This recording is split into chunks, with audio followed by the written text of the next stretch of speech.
ওয়া বারাকাতুহু। আমার নাম মুফিদা খাতুন। আমি সিএসআইয়ের ফিউচার একাডেমি পঞ্চম শ্রেণীর ছাত্রী। আর আমার বক্তব্য বিষয় হলো নামাজ বা সালাতের গুরুত্ব।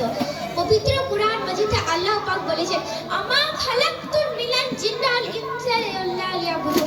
অর্থাৎ আমি জিন ও মানব জাতিকে সৃষ্টি করেছি একমাত্র আমার ইবাদত বন্দেগী করার জন্য। আর আল্লাহর নিকট সকল ইবাদত বন্দেগীর মধ্যে নামাজ হচ্ছে সবচেয়ে গুরুত্বপূর্ণ একটি ইবাদত। ইসলামী শরীয়ত অনুযায়ী ইসলামের বিধি 5টি। তার মধ্যে নামাজ বা সালাত হচ্ছে একটি অন্যতম ফরজ বিধান।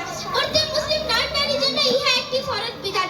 নামাজে এত গুরুত্ব দেওয়া হচ্ছে পবিত্র কুরআন মাজিদে প্রায় জায়গায় উল্লেখ আছে আকিমুস সালাত অর্থাৎ নামাজ কায়েম করো।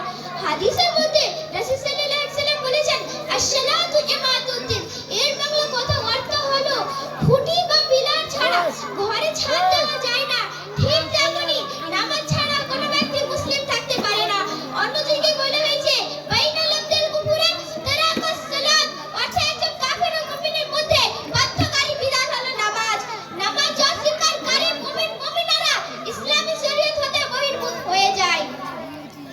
হাদিসের মধ্যে সাল্লাল্লাহু আলাইহি ওয়াসাল্লাম বলেছেন, মান তারাকাস সালাত মুতাআম্মিদান ফাকাদ কাফারা। অর্থাৎ কোন ব্যক্তি জেনে শুনে নামাজ ত্যাগ করলে সে কাফের হয়ে যায়। যদি এই হাদিসটি জয়ীফ বা দুর্বল, অন্য জায়গায় বলা আছে কোন ব্যক্তি বিনা কারণে জেনে শুনে এক রাকাত নামাজ ছেড়ে দিলে তাহলে তাকে 80 হুকা জাহান্নামে শাস্তি ভোগ করতে হবে। আর এক হুকা সমান 80 বছর। কিয়ামতের দিন সর্বপ্রথম নামাজের সামনে হবে। নামাজের দিন এই গুরুত্বপূর্ণ ইবাদত যাহা কোনো মতে ত্যাগ করা যাবে না। বসস্থলে বসে বসে নামাজ আদায় করতে হবে। বসে না পারলে বিছানায় শুয়ে শুয়ে ইশারায় নামাজ আদায় করতে হবে, কিন্তু নামাজ ত্যাগ করা যাবে না। মা বোনেরা, বাবা ভাইরা, যারা নামাজের সময় মোবাইল নিয়ে ব্যস্ত, চেয়ার দোকানে টিভি দেখায় ব্যস্ত, গল্প করায় ব্যস্ত, কাজকর্ম নিয়ে ব্যস্ত, তারা সাবধান হয়ে যাও। এবং আমাদের এত বড় ধর্মীয় দেশে করে কি লাভ আপনারা যদি নামাজই পড়েন না এবং তওবা করেন আর নামাজ ধরেন। এখান থেকে আমি আমার সংক্ষিপ্ত বক্তব্য শেষ করছি। বলা আমাদের ভুল হলে ক্ষমা করে দেবেন। খোদা হাফেজ। আসসালামু আলাইকুম ওয়া রাহমাতুল্লাহি ওয়া বারাকাতুহু।